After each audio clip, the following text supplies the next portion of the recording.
Very good morning. Welcome to the Breakfast News on Rajya Sabha television. It is the start of a new week, and in the next 30 minutes, we will update you on the latest developments from India and around the globe that are shaping our world. I'm Aishwarya Kapoor. Let us start with the headlines. India to launch a South Asia satellite on 5th of May. Prime Minister calls it priceless gift to the neighbours. Says Sabka Saath, Sabka Vikas, not confined to India.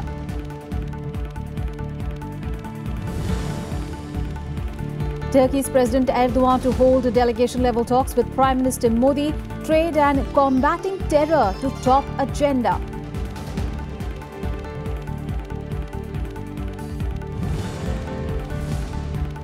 Petrol and diesel prices hiked. Petrol up 1 paise per litre, diesel by 44 paise. Daily revision in select cities to start from today.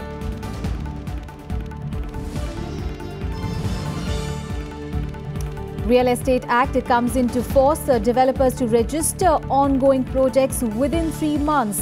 Open separate account to deposit 70% of fund from buyers.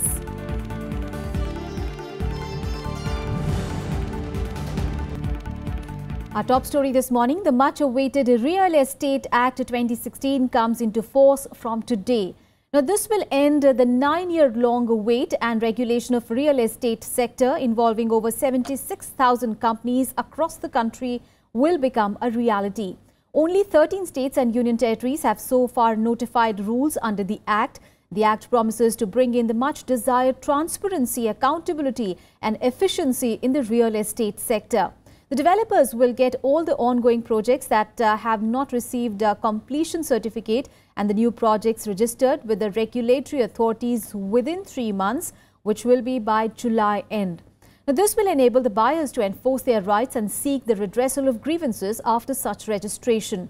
Some of the major provisions of the Act, besides the mandatory registration of projects and real estate agents, includes depositing 70% of the funds collected from buyers in a separate bank account for construction of the project.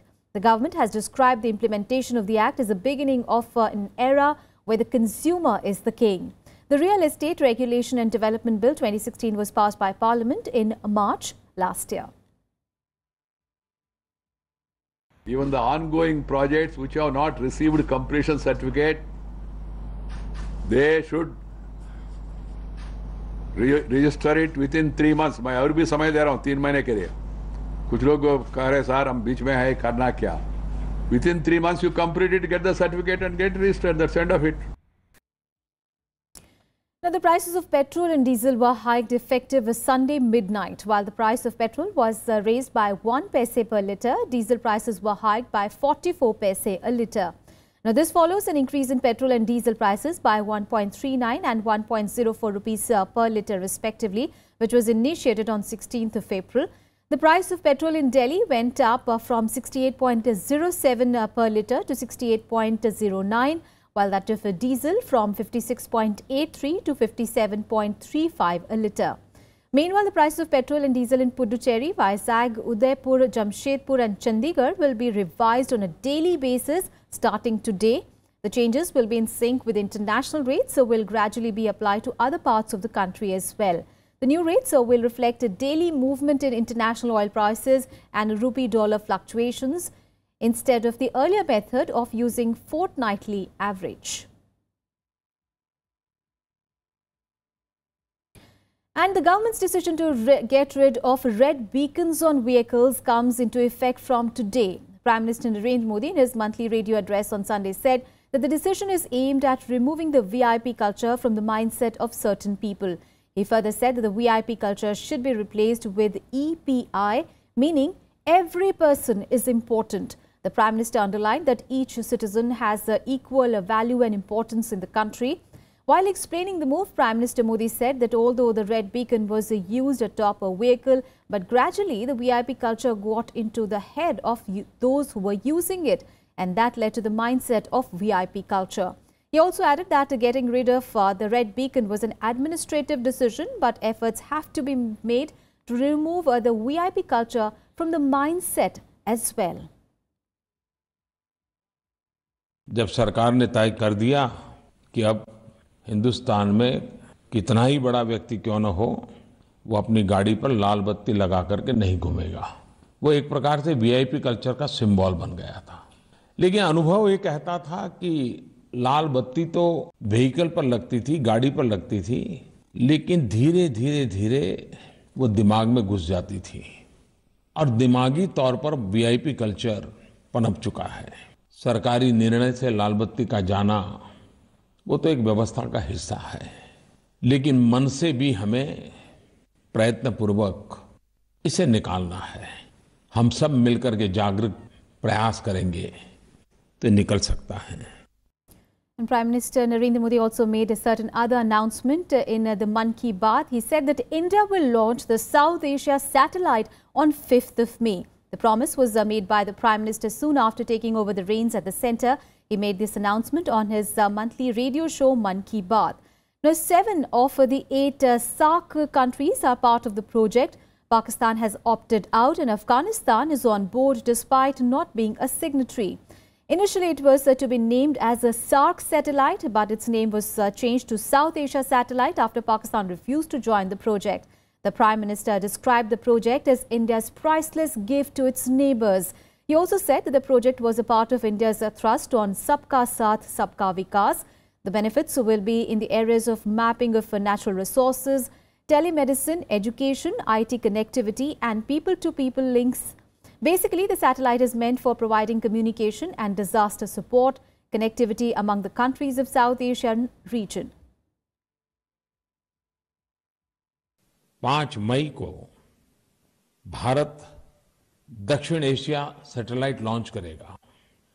इस satellite की क्षमता तथा इससे जुड़ी सुविधाएं दक्षिण Asia के आर्थिक तथा डेवलपमेंटल प्राथमिकताओं को पूरा करने में काफी मदद करेगी। चाहे नेचुरल रिसोर्सेज मैपिंग की बात हो, टेलीमेडिसिन की बात हो, एजुकेशन का क्षेत्र हो या अधिक गहरी आईटी कनेक्टिविटी हो, पीपल टू पीपल संपर्क का प्रयास हो। On to some other news. Turkey's President Recep Tayyip Erdogan will hold delegation-level talks with Prime Minister Narendra Modi today. Cooperation to combat terrorism is among the key issues expected to figure prominently in the talks between the two leaders. Now, this is Erdogan's first foreign visit after winning a controversial referendum in his country. Turkey's President Recep Tayyip Erdogan is on a 2-day visit to India. He arrived in New Delhi on Sunday evening. He will be holding delegation-level talks with Prime Minister Narendra Modi today. But before that, he will address business leaders at an event hosted by CII, FICCI and ASSOCHAM.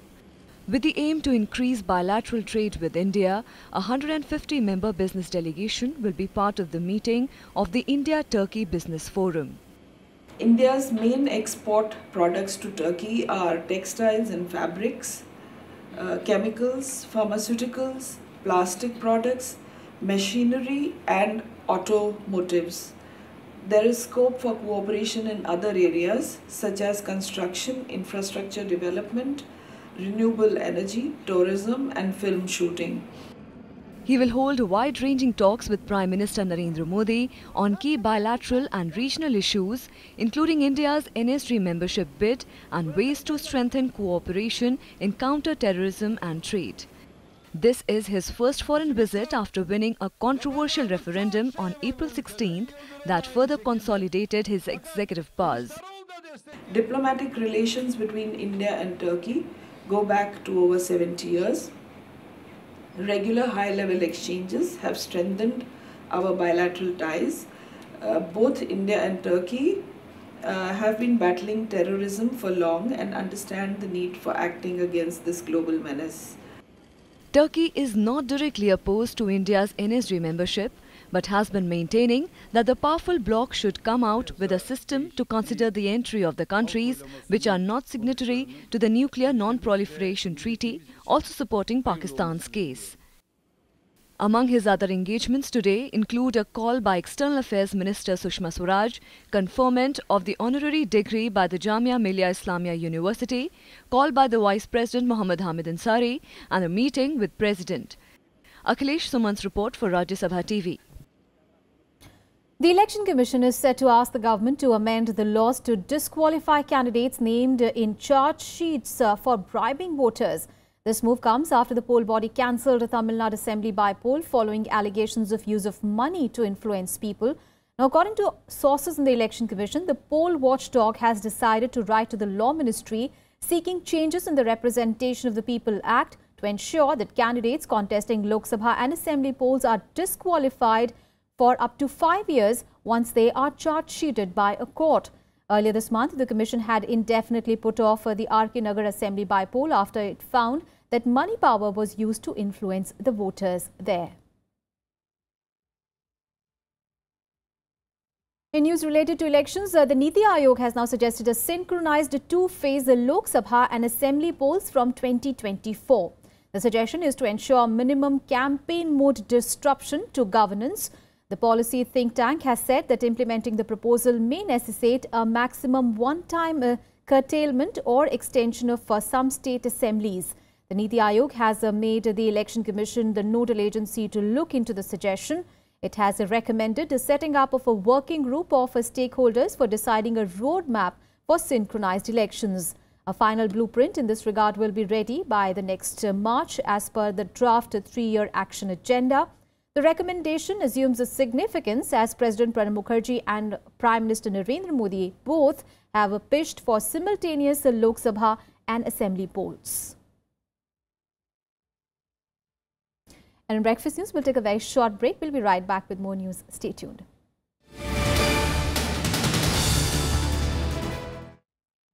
Thanks for staying with us. The news from the states now. And Congress Vice President Rahul Gandhi will address the tribals in Dediapara village in Gujarat's Narmada district today.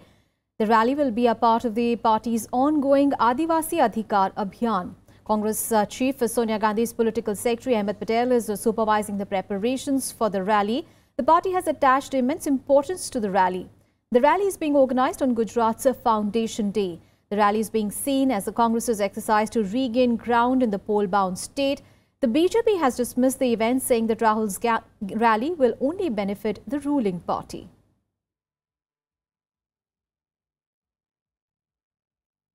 And news from Punjab, where clearly rooting for Rahul Gandhi, Punjab Chief Minister Amarinder Singh on Sunday said that the new Congress president should be appointed through consensus and not election.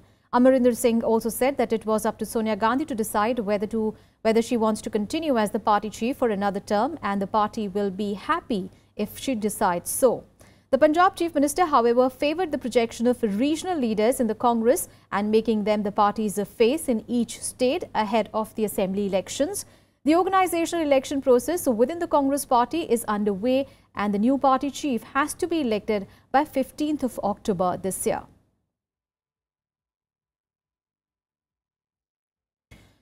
And in a move to unitedly take on the ruling dispensation, the opposition parties will today hold a show of unity at a program on the occasion of socialist leader Madhu Limai's 95th birth anniversary.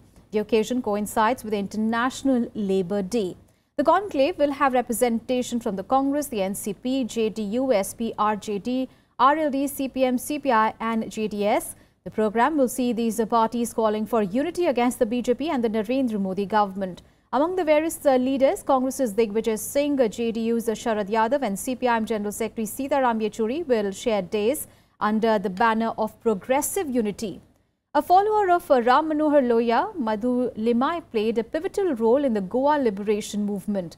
1st of May being International Labour Day, the conclave will also see various opposition parties questioning whether the policies of the NDA regime have been helpful to farmers, workers, as well as the common man.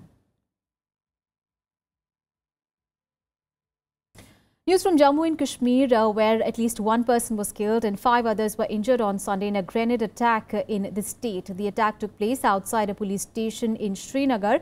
The grenade exploded on the roadside, resulting in the death of a civilian and injuries to many others, including 3 policemen.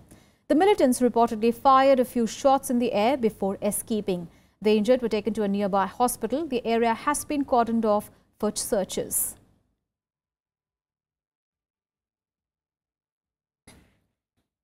ये बड़ी दुखद बात है कि वहाँ जो है आम शहरियों को आतंकवादियों ने टारगेट किया गया है, जिसमें से एक व्यक्ति की जो है जान चली गई है, कुछ लोग घायल हैं। तो ये आतंकवादियों की कायराना हरकत है, बौखलाहट में है आतंकवादी। और जो सुरक्षा एजेंसियां, जम्मू कश्मीर पुलिस और सेना और सुरक्षा बल जो हैं वो सर्च ऑपरेशन पूरी घाटी के अंदर जारी है। खानियार और श्रीनगर के दाएं बाएं का जितना भी एरिया है वहां इस समय सर्च ऑपरेशन चल रहा है और हमें उम्मीद है कि हमारे सुरक्षा बल जल्द आतंकवादियों को मार गिराएंगे। News from Pakistan now, and the country has extended the duration of Mumbai attack mastermind and Jamaat-ud-Dawa chief Hafiz Saeed's house arrest by 90 days. The decision to extend Saeed and his 4 aides custody was taken under the Anti-Terrorism Act. The Pakistan government on 30th of January had put Hafiz Saeed and 4 of his aides under house arrest in Lahore for their alleged involvement in activities prejudicial to peace and security. Allegedly, the Nawaz Sharif government had detained Saeed after the Donald Trump administration told Pakistan that it may face sanctions if it did not act against the JUD and its chief. Hafiz Saeed, along with his 4 aides, have now filed a petition in the Lahore High Court challenging the decision.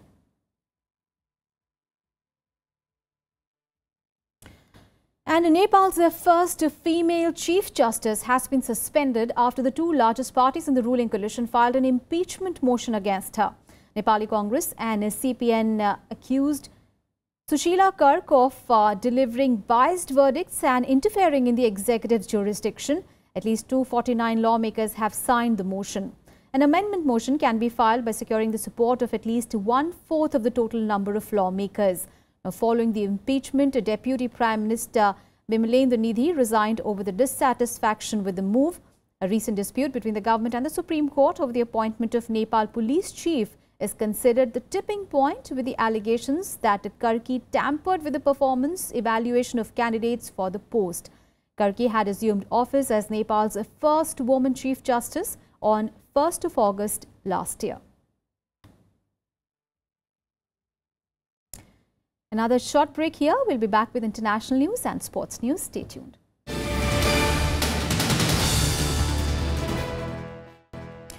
Our top international story now. Amid increasing concerns over North Korea's missile tests and nuclear program, the US is now stepping up outreach to allies in Asia to discuss a possible action plan. White House Chief of Staff Reince Priebus said that Trump would speak to the leaders of Singapore and Thailand on the North Korea issue. Trump on Saturday night spoke with the Philippines President Rodrigo Duterte and last week had also conversations with the presidents of China and Japan. The developments came after North Korea test launched another missile that Washington and Seoul said was unsuccessful, but which drew widespread international condemnation. On Sunday, in an interview, Trump described North Korean leader Kim Jong-un as a pretty smart cookie, saying that he had no idea whether Kim was sane. Trump, however, declined to comment on a possible military action on North Korea to preserve an element of surprise. Trump added that North Korea's ally China was putting pressure on Kim to scale back his nuclear and military activities. North Korea has carried out repeated missile tests in recent months and is threatening to conduct its 6th nuclear test as well. US has responded with sending warships to the region and has begun installing THAAD anti-missile system in South Korea. Well, I didn't say don't test him, miss. He's going to have to do what he has to do. But he understands we're not going to be very happy. And I will tell you, a man that I've gotten to like and respect, the president of China, President Xi, I believe has been putting pressure on him also. But so far, perhaps nothing's happened, and perhaps it has. This was a small missile. This was not a big missile. This was not a nuclear test, which he was expected to do 3 days ago. We'll see what happens. Whether it's our allies in Europe or South Korea or Japan or other countries, that we expect countries around the world to do more. And whether it's this missile defense system or other systems, I think you can be confident the President of the United States is going to continue to call on the prosperous nations that the United States provides security and protection for to do more in their own defense. And what else is making news from around the globe? Let's take a look in the world wrap. British Prime Minister Theresa May said on Sunday that divorce talks with the European Union would be difficult. This after EU leaders endorsed stiff divorce terms for Britain on Saturday, EU leaders had warned Britons to have no illusions about swiftly securing a new relationship to keep their access to EU markets. May also said that she would be prepared to walk away from the talks without a deal if she did not like what was on offer. Sri Lankan Coast Guard have caught an Indian fishing boat and arrested 32 foreign nationals, including refugees from Myanmar. They were arrested off the coast of Kande Santurai in the country's northern Jaffna Peninsula. The boat was carrying Myanmar refugees who had fled to India 4 years ago due to clashes in Myanmar. 36 members of the Yazidi religious minority in Iraq are free after nearly 3 years in the hands of Islamic State. The UN says that they reached Dohuk and in northern Iraq 2 nights ago, where they are being housed in centers established by the UN Population Fund. It is unclear whether they escaped in Iraq or were freed. IS, remember, killed and enslaved thousands of Yazidis after seizing the northern town of Sinjar in 2014. And tornadoes ripped through the East Texas county on Saturday evening, killing at least 4 people and injuring dozens of others. 5 others were killed in neighboring states of Missouri and Mississippi as well due to high winds, falling trees and floods. The winds flipped over cars, snapped trees, destroyed houses and left roads strewn with debris and fallen power lines. At least 54 people have been hospitalized due to the storm. And sports, India has beaten New Zealand 3-0 in the Sultan Azlan Shah Hockey Cup being played in Ipoh in Malaysia. This is India's first win in the tournament. Harmanpreet Singh scored 2 goals while the other was scored by Mandeep Singh in the second round robin match. In their opening game yesterday, India played out a 2-all draw against Bulletin. Akashdeep Singh and Mandeep Singh scored for India in this match, while for England, Tom Carlson and Alan Forsyth were the goal scorers. India next plays the defending champion Australia on Tuesday. The 6 nations, India, Malaysia, Australia, Great Britain, Japan and New Zealand are taking part in the 8-day tournament, which will be held in a round-robin format. Pakistan is not playing in the competition this year. Australia are the defending champions, while India had finished runners-up last year.